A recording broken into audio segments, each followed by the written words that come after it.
E aí, gente, tudo bem com vocês? Estamos aqui para mais uma aula. Que bom que você está perseverando na Nova Criatura, nível 1, curso de Fundamentos. E hoje nós vamos para a nossa terceira aula da classe Nova Criatura e vai ser muito edificante para a nossa vida. Vamos lá, nós já falamos aqui sobre a respeito de batismo, já falamos a respeito da história da igreja, que foi a nossa última aula. E hoje nós falaremos a respeito da história do Evangelho Quadrangular. Hoje vai ser uma aula assim, as outras não que não tenham sido muito interessantes, mas a aula de hoje ela é elementar, né? É muito importante nós conhecermos as bases da nossa fé, a história também dos fundadores, né? Da fundadora da nossa igreja, né? No Brasil, a fundadora da igreja mundial, mas também o fundador no Brasil, o fundador no Pará e assim por diante. Então, hoje nós vamos focar um pouco nisso. É uma aula extensa, porém eu vou tentar assim resumir, tem muita coisa para falar. Nós vamos tentar manter a nossa didática de leitura e comentários, porque são muitas coisas, senão a gente acaba se perdendo muito, né? Porque são tantos assuntos, tantos vieses diferentes que você vai entrando, quando vê você uma hora de aula. Então não é a nossa intenção. A intenção é nós ficarmos entre 30 e 40 minutos de aula, tá bom? Manter o padrão das nossas outras aulas. Porém, eu quero dizer para você, eu amo a disciplina que fala a respeito da Igreja do Evangelho Quadrangular. Inclusive, nós temos uma disciplina sobre isso lá no ITQ, no Instituto Teológico Quadrangular, falando só sobre isso, e é muito edificante, é muito inspirador, e eu tenho certeza que essa aula de hoje ela vai inspirar muito a sua vida, tá bom? O seu ministério. Então vamos lá, capítulo 3, a Igreja do Evangelho Quadrangular. Vamos iniciar a nossa aula. Bom, primeiro nós vamos iniciar falando um pouquinho a respeito da fundadora, né? A fundadora conhecida mundialmente, a Aimee Semple McPherson. Ela nasceu em Gerson, não sei se pronuncia assim, em Ontário, Canadá, em 9 de outubro de 1980. Essas informações, né, nós vamos somente passar rapidamente por elas, porque tem muita informação, mas é só para nós entendermos o período histórico que essa pessoa nasceu, né? Ela nasceu em 1890, lembra que nós falamos na última aula a respeito de avivamentos, né, de alguns avivamentos no País de Gales, em 1904, o avivamento da Rua Azul, em 1907. Então você vai ver que o ministério dela se desenvolve um pouco depois disso, em torno de 1917, se eu não me engano, 1916, não recordo, nós vamos já fazer aqui uma menção a respeito disso. Então, ela estava ali logo após esse período de um grande avivamento que tinha acontecido, e não tinha como o ministério da Aimee não ser um ministério muito avivado, porque o período ali é um período que estava submerso nessa atmosfera do avivamento. Estavam se levantando muitos pregadores avivalistas nessa época, e ela foi impactada por um desses pregadores. Nós já vamos falar um pouquinho disso, mas só para nós entendermos a atmosfera, né? Que ambiente, que momento histórico era esse que a Aimee, ela nasce e ela entrega a sua vida a Cristo. O nome original, que é conhecidamente, como eu falei, conhecida mundialmente, Aimee Semple McPherson, na verdade, o nome dela de nascimento, de registro é Aimee Elizabeth Kennedy. E ela é fundadora da denominação evangélica The Foursquare Church. Porém, esse nome, né, The Foursquare Church, é Igreja do Evangelho Quadrangular em inglês. E aí nós vamos aqui prosseguir para conhecer um pouquinho mais, entrar um pouquinho mais na história dela, no processo de conversão que ela passou. Essa aqui é a foto dela pequenininha. Nós temos aqui também a foto dela tão linda, né? Nossa, a foto dela já mais velha, imagina que uns 20 e poucos anos, talvez 30 e alguns poucos anos, né? Tão bonita. Outra foto dela também. Eu acho legal sempre nós juntarmos, né, o ensino com as imagens, porque faz a gente conseguir compreender um pouco melhor a realidade, aquele contexto histórico, a realidade da pessoa, a realidade no qual ela estava inserida. Então, eu consigo imaginar um pouco mais, né, aquilo assim de uma forma mais real na minha mente. Quando eu vejo imagens, eu tento ali entrar naquele ambiente. Eu quero que você faça isso hoje, tá? É uma aula também histórica, é uma aula que está compartilhando um pouco da história da nossa igreja, a Igreja do Evangelho Quadrangular. Então, o primeiro ponto a respeito dessa aula sobre a Aimee Semple McPherson vamos falar um pouquinho a respeito da conversão dela, né? Conta-se que em um determinado dia a Aimee ela tinha passando por um momento de dúvidas, né? Eu imagino que o Espírito Santo já trabalhando ali no interior, como talvez você já tenha passado por isso, momentos que a gente fica assim, né, procurando uma direção, procurando uma orientação. Em um determinado momento ela se ajoelha diante da janela da sua casa e olhando aquele cenário, né, frio, gelado, de neve, aquele cenário branco coberto de neve, ela chega à conclusão de que deve existir algum Deus. Poxa, alguém deve ter criado isso. Então ela faz uma oração, né, uma oração muito famosa. E ela diz assim: ó Deus, se há um Deus, revele-se a mim. Ela faz essa oração verdadeira do seu coração, dizendo: Senhor, se o Senhor existe, é como se ela estivesse dizendo: fala comigo, por favor, me dá um sinal. E essa oração, ela é respondida em menos de 24 horas. Essa oração foi respondida. Como que essa oração foi respondida? Bom, no dia seguinte, a Aimee, ela estava voltando do seu colégio. Seu pai havia trazido, foi buscá-la, né? E estava trazendo ela para casa de volta. E eles passaram na frente de um salão, no qual estava se anunciando uma grande reunião de avivamento com um pregador avivalista chamado Robert Semple. Nesse momento, o pai de Aimee a convida a entrar naquele salão, né? Ele sentiu, foi compelido por Deus a entrar e participar, e ela simplesmente não nega. Ela vai sendo conduzida para aquilo, talvez até mesmo querendo uma resposta de Deus. Será que essa é a resposta de Deus para ela? E ela entra naquele salão e aí o pregador, né, o culto inicia, louvores alegres, assim, uma reunião muito avivada. E o pregador da noite, o evangelista Robert Semple, jovem, né, nós temos, depois vou mostrar a foto dele para vocês. Ele inicia a pregação falando em Atos 2, 38 a 39, dizendo: arrependei-vos e cada um de vocês seja batizado em nome de Jesus Cristo para a remissão de vossos pecados e recebereis o dom do Espírito Santo. Inclusive a pregação de Pedro, né, que nós falamos ali no capítulo de batismo. Ele começa com essa pregação extremamente avivada, falando a respeito do dom do Espírito Santo, falando a respeito de arrependimento, de convicção, de quem nós somos, né, de reconhecer que nós precisamos de Cristo e que o Senhor ele tem mais para nós. Ele tem um Espírito Santo para derramar sobre a nossa vida. Nessa reunião, a atmosfera da presença de Deus foi tão grande que houve uma atmosfera também de convencimento. Ela saiu de lá tendo a certeza de que ela necessitava de Cristo. Então foi assim, uma atmosfera de convencimento muito profunda. E aquela reunião foi um marco na vida dela. Foi a resposta de Deus para a oração que ela fez. Após isso, que a gente imagina assim, poxa, então algo, né? Naquele momento aconteceu algo, aconteceu de fato. Mas como você sabe, a conversão ela é um processo, né? Nos dias que se passaram, nos 3 próximos dias, nós vamos ver que a Aimee tentou não dar ouvidos para aquele convencimento. Porque você sabe quando o Espírito Santo está convencendo o nosso coração e a gente está ali, às vezes, tentando lutar contra o Espírito Santo, a gente está ali tentando não dar atenção, se distrair, né, desviar a nossa atenção. Isso ela fez durante os 3 dias que seguiram. Aquela mensagem ficou latente no seu coração, mas ela procurou se distrair com as distrações da época, naquilo que ela gostava, que eram as danças, as músicas de jazz. Porém, chegou um momento que o convencimento foi tão grande sobre a vida dela, uma tarde de dezembro de 1917, né, quando ela tinha somente 17 anos, uma jovenzinha, a Aimee, ela não conseguiu resistir e no caminho de volta para casa ela fez uma outra oração para Deus, dizendo para o Senhor que Ele tivesse misericórdia dela e que ela precisava muito dele. E nesse momento que ela fez uma oração de entrega verdadeira, já não aguentando mais, né, resistir à presença do Espírito Santo que estava tão real, ela se entrega e uma paz inunda o seu coração, porque ela realmente faz uma entrega. Nesse momento, ela se entrega verdadeiramente para Deus. Imediatamente, quando ela chega na casa, ela tem logo uma atitude de fé. A partir de agora, minha vida é diferente. Ela tem logo uma atitude de fé, né? Uma jovem de 17 anos, veja bem. Ela pega todas as suas sapatilhas de dança, tudo aquilo que representava para ela as distrações dessa vida, aquilo que representava para ela o envolvimento de alguma forma, né, com aquilo que pudesse distraí-la daquele chamado que entrou no seu coração. Ela pegou tudo aquilo, as partituras de jazz, os romances, os livros, né, de romances, as sapatilhas de dança, e ela tocou fogo imediatamente. Ela colocou na tampa do fogão da sua casa e queimou esses objetos, porque ela disse, né, o pai quando viu aquela situação perguntou: mas o que você está fazendo?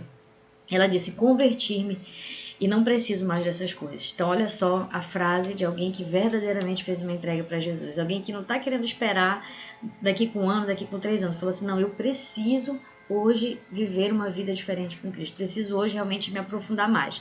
Então, assim, é uma entrega, assim, de alguém tão jovem, uma entrega muito profunda, né? Isso tudo é muito inspirador para nós. Daí em diante, a Aimee começa uma jornada com Cristo. E nessa jornada, né, como eu falei para você, a atmosfera ali era uma atmosfera de avivamento, era após o avivamento da Rua Azusa. Então, aqueles pregadores já haviam sido incendiados lá pelo avivamento. Por isso que a Igreja do Evangelho Quadrangular, ela tem as suas origens lá também no avivamento da Rua Azusa, porque são pessoas que foram incendiadas lá, que incendiaram outras, que foram essas pessoas que, né, iniciaram ministérios como a Assembleia de Deus, ministérios pentecostais da Assembleia Quadrangular e outras igrejas pentecostais. Então, isso aconteceu. Essa atmosfera da busca pelo Espírito Santo foi entrando no coração de Aimee. E ela começou a orar e a ler a sua Bíblia incansavelmente. Todo o tempo que ela tinha, ela buscava orar e ler a sua Bíblia. Tem uma frase assim muito conhecida da Aimee, que ela diz: quando eu oro eu falo com Cristo, mas quando eu leio a Bíblia, Cristo fala comigo. Então ela tinha essa convicção de que ela precisava meditar na palavra, porque Deus passava direções para ela através da palavra. Até que chega um dia que eles dizem que ela chega a uma conclusão, ela pensa assim: puxa vida, né? Eu peço para Deus, eu tenho recebido tanto de Deus, e começa a inundar o coração dela uma convicção de que ela também precisaria ser alguém que correspondesse àquilo que Deus estava fazendo por ela. Ela pensa, né, ali, o que eu posso fazer, né, em troca de tudo que Deus tem feito para mim. Eu não estou dizendo que você vai conseguir recompensar Deus por aquilo que Ele faz para você, porque isso é impossível. Deus, Ele derrama sobre a nossa vida graça sobre graça, e é impossível você conseguir recompensar. Deus, ele já tem tudo que ele precisa, mas é óbvio que quando você tem um encontro com Jesus verdadeiro, você sim pensa: o que é que agrada o coração de Deus? O que é que Deus gostaria que eu fizesse, né? Qual o meu propósito? Para que Deus me alcançou? E ela chega à conclusão de que ela foi salva para ajudar a outras pessoas também a encontrarem Cristo como ela encontrou. É essa conclusão que nós, quando estamos cheios do Espírito Santo, chegamos. Puxa vida, eu fui alcançado, mas é porque eu preciso também ser instrumento para a vida de outras pessoas. Outras pessoas precisam encontrar esse tesouro precioso que eu encontrei. E ela começa a pensar, né, como que eu vou fazer isso? Porque ela começa a ver os impedimentos. Eu sou filha de um fazendeiro, eu moro distante da cidade, né? Eu sou uma mulher, né? Não havia espaços ministeriais para mulheres, né? Isso é muito importante também ressaltar. Nesse período histórico, as mulheres não tinham voz ministerial. E aí ela começa, né, a pensar a respeito disso, tanto que um dos pensamentos dela, né, é esse: poxa, só os homens têm permissão para pregar, como que eu posso ganhar almas? E aí nós vamos ver que ela começa a aprofundar o seu estudo na Bíblia, procurando resposta para isso, né? Resposta a respeito do ministério da mulher. E ela começa a encontrar respostas, né? Olhando a vida de Débora, a vida da mulher samaritana que pregou ali para aquelas pessoas. E ela vai sendo inundada por aquilo, e a resposta final que ela precisa é quando ela lê o texto no qual fala que nos últimos dias, lá em Joel, que o Espírito Santo seria derramado sobre toda a carne. Não é só sobre os homens, é sobre os homens, sobre os jovens, sobre as mulheres, sobre as crianças, sobre os idosos, todas as pessoas. O Espírito Santo estaria acessível a todas as pessoas que buscassem. Então ela chega à conclusão de que ela também precisava buscar o Espírito Santo, né? Diferente do que talvez fosse a visão que as pessoas tinham daquela época, de que somente os homens pudessem ser usados pelo Espírito Santo. Ela pensou: não, o Espírito Santo também é para mim, né? Eu posso ser vista como talvez alguém até inferior diante da minha sociedade, sou só uma mulher. Mas ela começou a pensar: não, o Espírito Santo também é para mim, Deus também tem um chamado para mim, Deus também tem um propósito na minha vida. Isso é muito bacana, isso é assim libertador. E ela continua a buscar o Espírito Santo. O que acontece, querido, nesse momento aqui? A Aimee, ela começa a frequentar reuniões, né, de pessoas assim, avivadas, pessoas que buscavam batismo no Espírito Santo. Ela se interessa muito por isso. E em um determinado momento ela começa a frequentar a casa de uma senhora que pertencia a essa missão pentecostal, de pessoas que buscavam o Espírito Santo. Essa senhora, era um referencial para ela já tinha sido batizada no Espírito Santo. Então a Aimee com frequência iria visitá-la, né, buscar, né, ali no seu primeiro amor, aprender um pouco mais, como ser batizada, o que ela, né, assim, buscar uma direção a respeito disso. E em um determinado momento, Deus, ele cria, eu imagino Deus criando uma situação para que ela tivesse um encontro sobrenatural com ele. Ela vai até essa senhora visitá-la, porém ela não consegue voltar para sua casa porque uma forte tempestade, uma ventania, uma forte tempestade ali de inverno, né, faz com que ela não consiga mais voltar para sua casa naquele mesmo dia. Então, já que ela não pode voltar para sua casa e ela estava ali com o propósito de buscar Deus, ela acaba, como se fosse um retiro espiritual, ela acaba ficando ali com o propósito de buscar Deus. E aí ela fica ali uma semana, né, sem poder voltar para sua casa com uma forte tempestade, uma semana ali buscando a Deus em oração. E nesse momento, queridos, nós temos assim, talvez o primeiro encontro assim sobrenatural que ela teve, mais profundo, né? Claro que no momento da sua conversão foram momentos de encontro com Deus, mas aqui ela tem um encontro assim mais real, né? É um encontro com o Espírito Santo ainda mais real. A Aimee, ela foi tomada por uma alegria muito grande nesse período, dessa semana de oração que ela passou, e ela teve uma visão. Olha só a visão dela. Ela viu um campo de trigo, e aquele trigo se transformou em rostos humanos e as folhagens em mãos erguidas. Ela ouviu as palavras do Senhor que diziam: os campos já estão brancos para a ceifa, a seara é grande, porém poucos são os ceifeiros ou os trabalhadores. Rogai, pois, ao Senhor da seara para que mande ceifeiros para a sua seara. Ela recebe aquela visão de Deus e ela começa a pensar: puxa vida, Deus está me chamando para o ministério. A seara é grande, os trabalhadores são poucos. Deus quer usar a minha vida para alcançar a vida de outras pessoas. Então essa revelação começa a entrar no seu coração. E ela começa a ter consciência de que Deus estava chamando ela para o ministério. Logo depois disso, ela enxergou o Senhor colocando uma foice de 2 gumes em suas mãos e sentiu o seguinte chamado em seu coração. Deus disse o seguinte para ela: você vai recolher o trigo, mas lembre-se sempre que a foice que te é dada é para cortar o trigo. Muitos ceifeiros usam-na corretamente apenas poucas horas e depois começam a cortar e marcar os seus colegas. Aplica-te à tarefa que está perante a ti, corte, pois, somente o trigo e recolhe os molhos preciosos. Foi naquela manhã que a Aimee recebeu o batismo com o Espírito Santo. Então ela recebeu o chamado de Deus, ela recebeu o batismo com o Espírito Santo. Ela saiu dali na plenitude daquilo que Deus tinha para ela. Ela entendeu que ela estava sendo chamada para ganhar almas para o Senhor, muitas almas para o Senhor. Então é muito empolgante, né? Verdade, assim, o chamado de Aimee, isso tudo é algo que traz inspiração para a nossa vida. Após isso, nós vamos entender agora um momento histórico aqui, importantíssimo na vida da Aimee, que é quando ela na verdade vai conhecer, ela já conhecia o seu esposo, mas ela vai realmente assumir um compromisso ali de casamento. Né? Você lembra que o evangelista que pregou ali naquela noite que ela aceitou a Cristo foi o evangelista Robert Semple. Nesse momento, esse evangelista ainda estava ali pelas redondezas e a Aimee ela estava cuidando de 2 crianças que estavam febrias, né, com febre tifoide.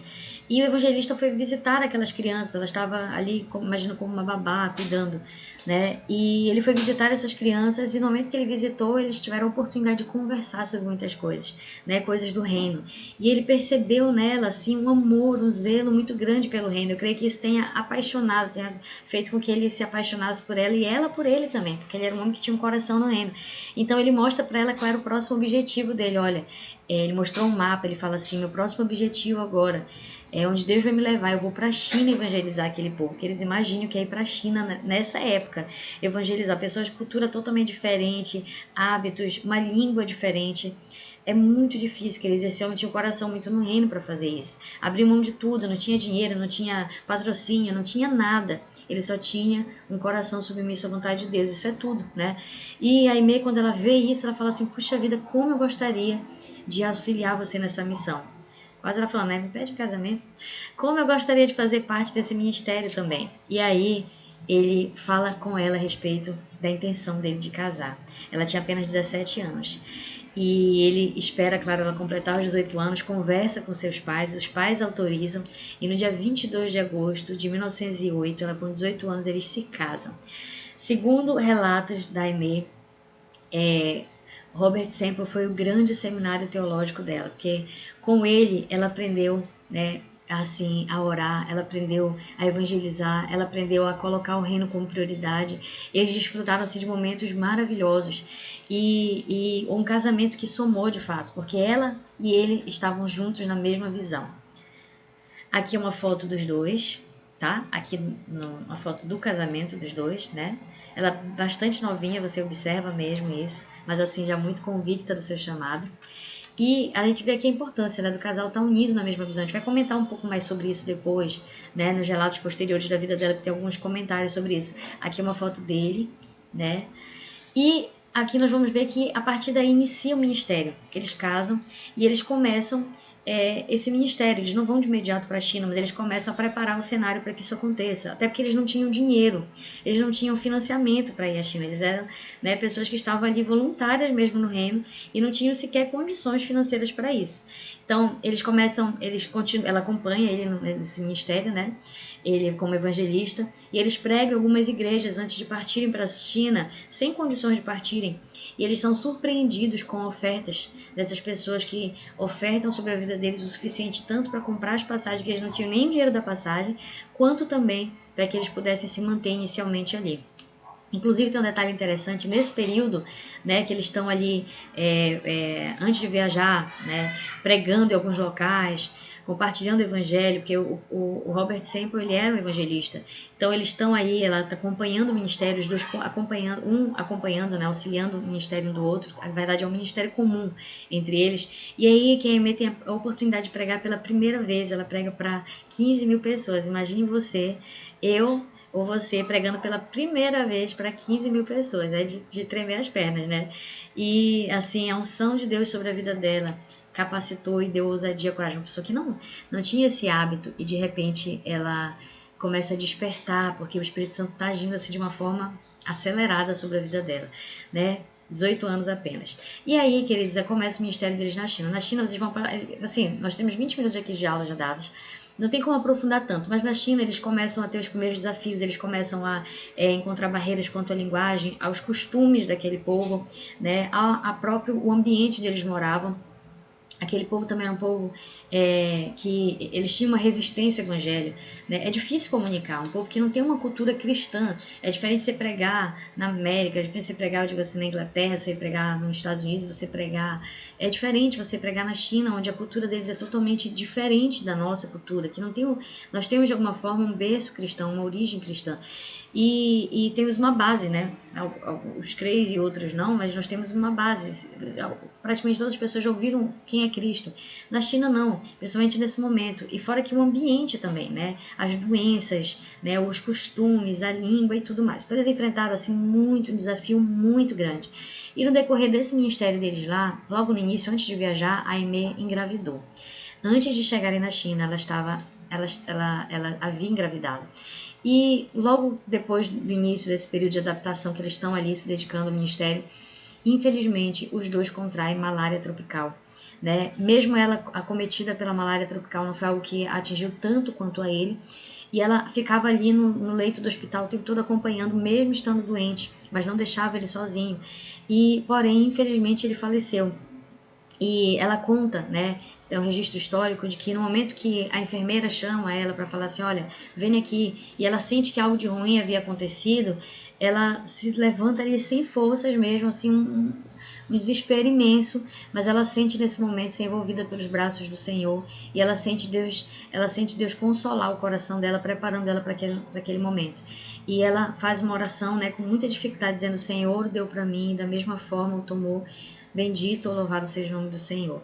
Ela faz aquela oração semelhante à oração de Jó. E, queridos, aqui o que acontece é que a Aimee precisa voltar para a América, né? E olha só, ela volta com uma filha de 13 semanas. Agora, pare para pensar o desafio dessa mulher, viúva, com uma filha de 13 semanas, vindo, né, de uma viagem missionária, talvez se sentindo frustrada pelo que aconteceu, desamparada. Após a morte do marido, ela começa a passar por muita dificuldade financeira. E ela também precisa dedicar mais tempo para a filha, que estava também com a saúde fragilizada. E nesse momento de dificuldades, né, pessoais, ministeriais, de crise, eu imagino um momento de crise na vida da Aimee, porque assim como eu e você, ela era ser humano. A gente vê ali uma mulher extraordinária, sem dúvida nenhuma, mas é um ser humano como nós, como qualquer um de nós. Então, ali nesse momento de crise, ela toma uma decisão de buscar um amparo e ela se casa com Harold Macpherson, né, que aí vai compor o nome dela, Aimee Semple Macpherson, Semple do primeiro esposo, Macpherson do segundo esposo. E ela casa-se e buscando um amparo, buscando um cuidado, né, um amparo para sua filha, um amparo para si mesma, construir novamente uma família. Ok, nesse momento aqui a Aimee ainda está com seu coração queimando pelas coisas do reino. Então, mesmo tendo casado, você percebe que diferente do primeiro casamento, nesse segundo casamento o marido ele não acompanha esse ministério. Porque no primeiro casamento você vê assim algo maravilhoso. A Aimee e o Robert Semple, eles estavam totalmente focados no ministério, eles estavam com o coração ali na mesma direção no reino. Isso é maravilhoso, isso é fundamental. Porém aqui, né, ela tem um chamado ali latejando no seu coração, você percebe que o marido não acompanha. Então ela faz a primeira campanha em Mount Forest em 1915 e durante essa campanha ela fica um tempo ausente, o marido manda telegramas, né, as cartas da época dizendo assim, volta para casa, vem para casa, você tem que assumir o seu lugar aqui na sua casa, você é casada, mas ela não abre mão do seu chamado. Então, eles imaginam assim, a luta interna dela com uma filha pequenininha e com essa dificuldade, né, pessoal, ministerial e emocional e pessoal, porque ela não tinha ali uma pessoa que estava compartilhando da mesma visão que ela. Porém, posteriormente ela volta, né? Aqui é a foto dela, o casamento com o segundo esposo, tá?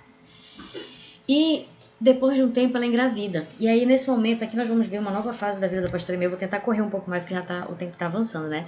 Ela engravida aqui e ela passa a enfrentar uma nova fase na sua vida. A fase de se dedicar um pouco mais às rotinas do lar. Ela tem uma filha, né? Agora ela engravidou de um filho. E isso faz com que ela começasse a olhar mais para sua família e até mesmo deixar um pouco mais de lado o seu ministério. Ela investe o seu tempo ali. Porém, Deus, que eles tinham chamado para ela, né? Tudo isso fez com que ela caísse no estágio de depressão, porque ela não estava vivendo no centro da vontade de Deus. Ela estava vivendo, talvez, aquilo que ela pensou assim, não, eu preciso agora me dedicar. Não estou dizendo que nós não temos que nos dedicar à nossa família, nós precisamos, a nossa família é o nosso primeiro rebanho. Porém, é muito importante quando a nossa família toda está na mesma visão. Quando a gente consegue servir a Deus com a nossa família. Né? Isso é maravilhoso, esse é o propósito de Deus, que a família possa estar debaixo dessa mesma visão, debaixo do mesmo propósito. Porém, isso não estava acontecendo na família de Aimee. Ela tinha os filhos, ela tinha uma cobrança muito grande, né, de ser uma esposa dedicada, de se voltar para o seu lar, mas ela também tinha um chamado da parte de Deus para ganhar almas, né? Aquela chama, aquele avivamento que iniciou lá muitos anos atrás e que ainda estava clamando no seu coração. E ela começa a sentir Deus falar ao coração dela, dizendo assim, tu irás, pregarás a palavra. E Deus começa a confrontá-la, ó, eu te chamei para isso, você está ausente, você está distante, você não está debaixo do seu propósito, né, ali encaminhada dentro do seu propósito. E infelizmente ela acaba, né, deixando aquilo para depois, porém ela vai ter um problema de saúde, né, ela vai ter um ataque de apendicite que levou ela 5 cirurgias. Nessa fase aqui, queridos, a Aimee praticamente morre. Ela passa assim um estado muito difícil de saúde. E nesse momento, no leito de morte, praticamente, vou mostrar aqui a foto para você dela no hospital, Deus fala para ela, e aí, você irá? E agora, você vai pregar a palavra? E ela responde, sim, Senhor, eu irei. Nesse momento, ela entende que ela não poderia abrir mão do seu chamado. Só que, infelizmente, era impossível conciliar o casamento de Aimee com o chamado dela. Então, ela toma uma decisão, ela renuncia o seu casamento, porque o seu esposo não estava disposto a caminhar. Ela gostaria que isso acontecesse, mas o esposo não estava disposto, ou o ministério ou o esposo, e ela acabou optando pelo ministério, pelo chamado de Deus para a vida dela. Então, 15 dias após a recuperação, ela resolve deixar o esposo e ela vai seguir o ministério, tá? Ela foi para o Canadá, ela encontra apoio nos pais que vão ajudar ela aí a cuidar dos filhos. Essa aqui é a imagem dela no hospital, né? Após essas 5 cirurgias, que eu fiz após essas 5 cirurgias e essa resposta Deus dizendo, não, Senhor, eu vou, não, me ajuda, eu vou, né? Não me deixe passar por esse leito de morte de novo. E ela decide corresponder àquilo, o chamado de Deus para a vida dela.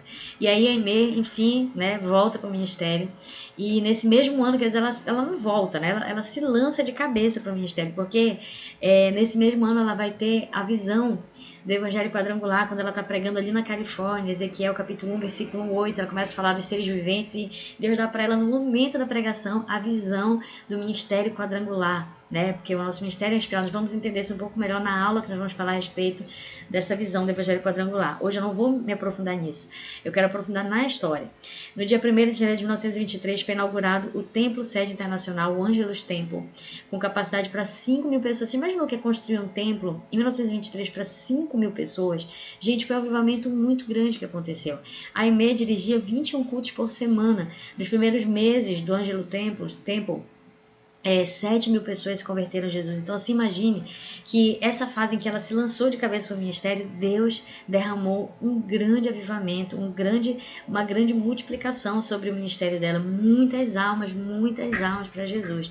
Então, foi algo assim muito sobrenatural. Esse daqui é o carro que ela utilizava. Vou mostrar para vocês algumas fotos para você tentar entrar assim um pouquinho no que aconteceu. Esse aqui era o carro que ela utilizava para fazer as missões, né? Ela teve uma viagem por diversos continentes. Ela utilizava o carro e estava escrito, ó, Jesus está vindo, se prepare.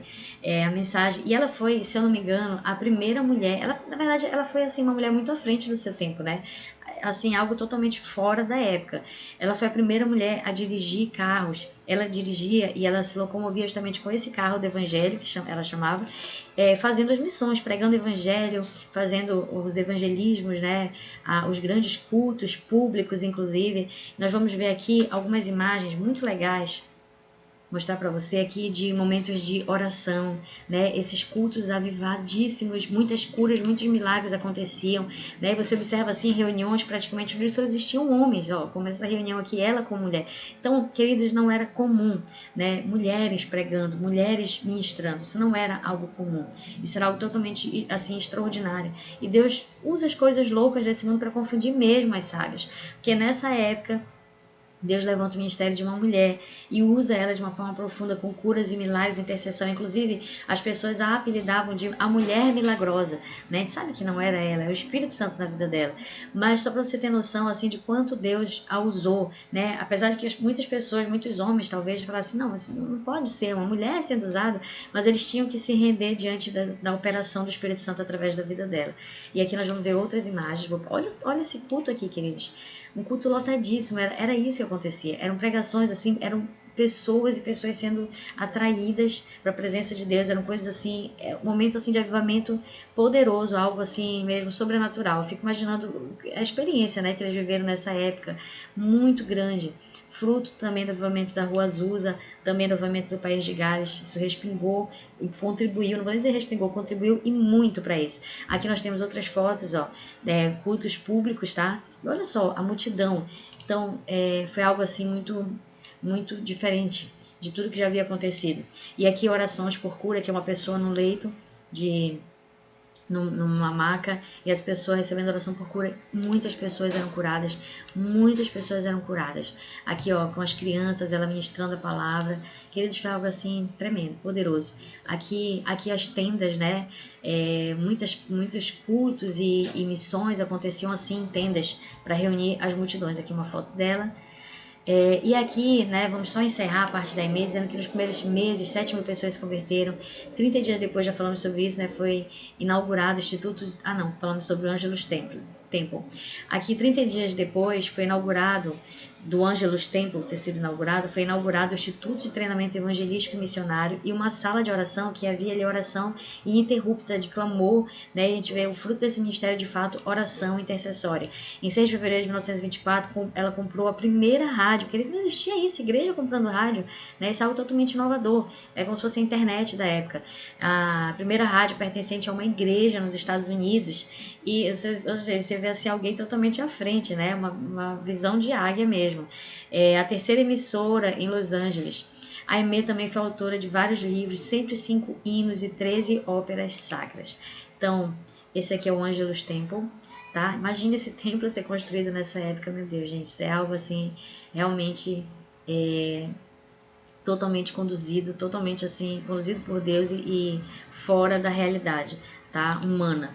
E aqui nós vamos encerrar a história da Aimee falando do último casamento e morte. Depois de muitos anos, que a Aimee já havia se separado do Harold, havia separado do seu segundo esposo, seus filhos já haviam crescido, ela começou a sentir sozinha, né? Claro, isso é natural, né? Quem, né, que está tantos anos aí sozinha, é muito bom compartilhar a nossa vida, principalmente com pessoas que vão somar no nosso ministério. Porém, infelizmente, ela se equivoca, né? Ela se apaixona por alguém e se casa, mas essa pessoa, infelizmente, também não estava na mesma visão ministerial que ela. Então, essa pessoa, ele era um cantor, né, David Hutton, e ela chega à conclusão de que ele não casou com ela verdadeiramente por amor, mas somente para promover a sua própria carreira. Então, ela tem ali mais uma decepção, né, muito grande, amorosa, e ela falece nova ainda, dia 26 de setembro de 1944, depois dela haver pregado o seu último sermão lá na Califórnia, na mesma cidade em que ela teve a visão do Evangelho Quadrangular, né, desse nome, quando ela pregou. A gente vai aprofundar um pouquinho mais sobre isso lá na frente. Ela morre depois dessa pregação, ela retira para se descansar, e depois o filho dela encontra ela já ali dormindo, né? Imagina que tenha morrido dormindo, mas ali já morta. E aqui nós temos algumas fotos, né, dela com o último esposo, que era um cantor, né, que foi, imagina, a última grande decepção que ela teve, e a foto do velório dela antes de falecer. Então, assim, a história de Aimee, ela deixa um legado. A Aimee, como qualquer outro ser humano, ela tem, assim, pontos extremamente positivos. Ela também teve decisões que talvez, escolhas que talvez não foram tão acertadas, né? Principalmente na sua vida sentimental. Mas, assim, isso não tira nem um pouco o brilho do ministério, do chamado, da entrega, do amor ao reino. E a gente percebe que ela gostaria assim de compartilhar a vida dela com alguém que estivesse na mesma visão. Infelizmente isso aconteceu no primeiro casamento, mas não nos demais, e aí isso trouxe uma grande frustração, imagino, para ela. Aqui nós vamos agora praticamente encerrar nossa aula, falar rapidamente do nascimento do Evangelho Quadrangular no Brasil, como é que ele chegou no Brasil. Ele foi fundado, vamos passar rapidinho, foi fundado na cidade de São João da Boa Vista, lá em São Paulo, dia 15 de novembro de 1958, por isso que nós comemoramos o aniversário da Igreja Quadrangular, dia 15 de novembro. Harold Williams foi o fundador, com o auxílio de Jesus Hermínio Ramos, eles foram fundadores aqui no Brasil. Harold nasceu 27 de novembro de 1913, em Hollywood, e faleceu 11 de setembro de 2002, nós temos uma foto dele aqui um pouco antes de falecer, já senhorzinho, pra gente ver mais ou menos como que ele era. Ele aceitou Jesus no Angelus Temple e foi batizado por Aimee. Então, ele foi gerado lá no Angelus Temple e batizado lá, e ele foi enviado para as missões, e ele chegou até aqui o Brasil, trazendo essa visão para o Brasil. O chamado para dedicar a vida a Jesus veio por meio de uma campanha para jovens. Ele foi muito impactado por essa campanha para jovens, e isso fez nascer no coração dele um chamado para missões, para ganhar almas para Jesus. Aqui a foto dele, tá? Essa daqui é uma foto antiga, na época que ele veio para cá para o Brasil.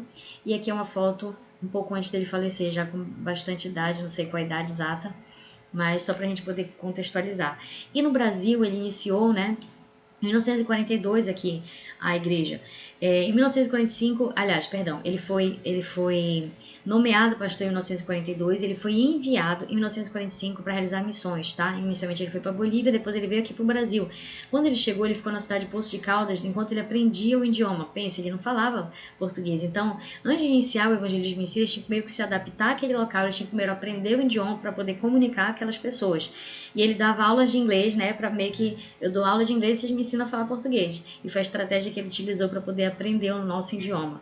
Ele viajou em 1950 para São João da Boa Vista e lá ele fundou no ano seguinte a IEQ, cujo nome não era Igreja do Evangelho Quadrangular originalmente, porque imagina traduzir Foursquare Church para cá, era um nome assim bastante esquisito, Igreja do Evangelho Quadrangular, as pessoas não entendiam, então eles decidiram denominar como Evangélica do Brasil, Igreja Evangélica do Brasil. Em 1952 a 54, ele liderou um dos maiores movimentos de avivamento no Brasil. Gente, a Cruzada Nacional de Evangelização. E aí, essa cruzada, elas aconteciam principalmente nas tendas. Então, uma das culturas da Igreja do Quadrangular aqui no Brasil eram essas cruzadas realizadas em tendas. Muitas curas, muitos milagres, muitas pessoas aceitando a Cristo. E assim foi o berço da Igreja do Evangelho Quadrangular aqui no Brasil. Tá? A ênfase era na cura divina e o lema era e é, Jesus é o mesmo ontem, hoje e será eternamente. Ou seja, o mesmo Jesus que operou no passado, opera no presente. Aqui são algumas imagens, tá, das cruzadas que foram realizadas, essa aqui especial da Cruzada Nacional de Evangelização, as tendas que eles armavam para poder realizar esses cultos públicos, tá, externos. Aqui outra foto. E aqui, só finalizando a história do Harold Williams no Brasil, na década de 60 estabeleceu-se a meta de levar a mensagem quadrangular a cada capital dos estados, então eles começaram ali um objetivo, vamos implantar a mensagem, abrir igrejas em cada capital dos estados. E na década de 70 e 80 foram marcadas pelo evangelismo e construção de templos. Então, houve uma grande expansão da Igreja do Evangelho Quadrangular. E aí nós vamos chegar na nossa história aqui no Pará, Você que está assistindo, não sei se todos que estão assistindo, é claro, já que está na internet, pessoas que são ou não paraenses, mas para nós paraenses aqui, como que começa? A história, infelizmente nós temos poucos minutos, alguns poucos minutos para encerrar essa aula, mas a história da Igreja do Evangelho Quadrangular no Pará, ela é assim, de arrancar lágrimas dos olhos, é lindo demais. Em 1959, enviaram inicialmente um casal a Manaus, mas eles permaneceram somente um ano por motivo de saúde. Eu quero que você pare para pensar o que era vir para o Pará em 1959, o que era vir para o Pará, para o norte do país, em 1959. Isso aqui é algo assim fora de série, Se hoje em dia, com a atualidade, com a internet, com tudo, tem gente que pensa que no Pará tem jacaré andando na rua, que todo mundo é índio, ou coisa nesse sentido, que às vezes a gente ouve esse tipo de coisa. Gente, imagine que era 1959 aqui no Pará, Mato fechado, uma série de coisas, de doenças, de insetos, de animais, de desafios, desafios, uma cultura diferente, gente, é assim, realmente desafiador, com certeza ter vindo para o Pará. Por isso que os primeiros que vieram, eles não conseguiram êxito, infelizmente, né? Esse casal veio, passou um ano e teve que voltar por motivo de saúde, não conseguiu implantar.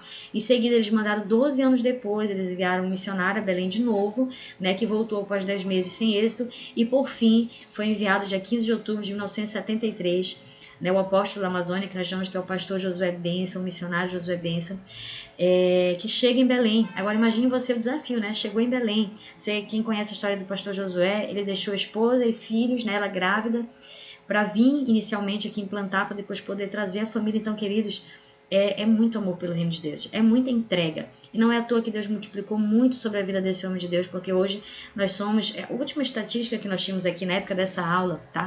Na época que eu digitei essa aula, que ela foi digitada há um tempo, nós tínhamos mais de 3 mil igrejas, hoje em dia é muito mais do que isso.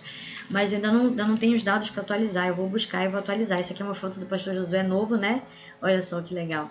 E ele, aqui pregando, era conhecido também como Homem da Capa Preta. Eles saíam para fazer evangelismo nas ruas, vestidos assim todos de preto, e eles ganharam esse nome aí pelo povo. O fundador da igreja no Pará nasceu dia 27 de maio de 44 em Getulina, São Paulo. Em 1960, a IEQ foi aberta em Getulina. Houve uma IEQ que foi aberta lá em Getulina e ele foi ganho nessa IEQ, né? A convenção se deu em 1961, quando a sua irmã o convida para ir até um culto. E ele vai para o culto despretensiosamente, chega lá, ele conta essa história, né? Já contou diversas vezes, é muito inspiradora. Já estamos encerrando a nossa aula. E ele chega lá nesse culto e o pregador começa a falar e tudo mais. E ele fala assim: ó, vamos ter uma reunião de oração após o culto, quem quiser ficar, fique. E ele não estava muito querendo ficar, não, mas ele ficou constrangido e acabou ficando. E nessa reunião era uma reunião de busca pelo batismo no Espírito Santo. E ele fica pensando: será que isso existe mesmo de verdade? Ele fala assim: se existe esse batismo no Espírito Santo, então eu quero ser batizado.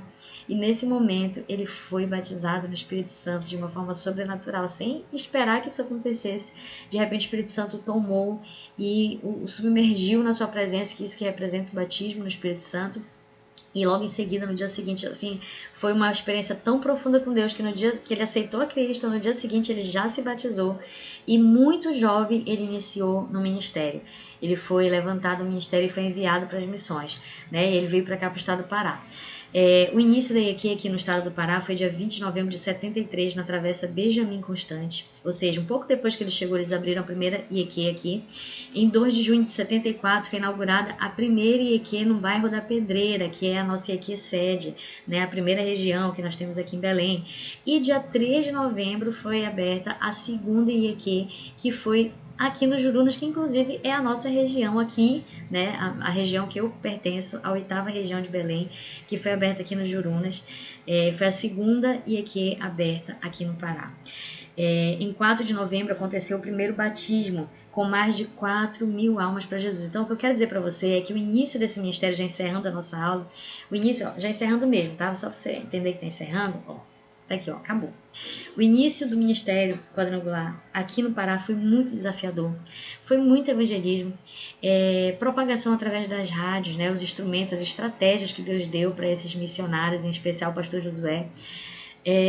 Assim, os cultos eram cultos onde havia derramamento do Espírito Santo, curas e milagres. Essas foram as principais características. Então, nesse período, houve um grande avivamento aqui no estado do Pará, né? E muitas pessoas foram salvas, muitas conversões, muitas pessoas, que é um batismo de 4 mil pessoas, gente, 4 mil pessoas, né? Um pouco tempo depois dele ter chegado aqui, de ter chegado em Belém, 4 mil pessoas, isso daí é algo sobrenatural, com certeza. E encerrando, né, eu falei para você que a estatística hoje já é muito maior. A estatística hoje ela é muito maior, mas na época que eu fiz esse slide aqui, nós já tínhamos mais de 3 mil igrejas. Cadê? Vamos achar aqui. Passar. Gente, tá, tudo bem. Nós já tínhamos mais de 3 mil igrejas no estado do Pará. E só no ano de 2021, que foi o ano passado, que foi um ano também de pandemia, né, um ano muito desafiador, foi aberto aqui em Belém, foi lançado um desafio, né, de abrir-se uma igreja por dia. Gente, isso é muita fé, né? Uma igreja por dia num período de pandemia.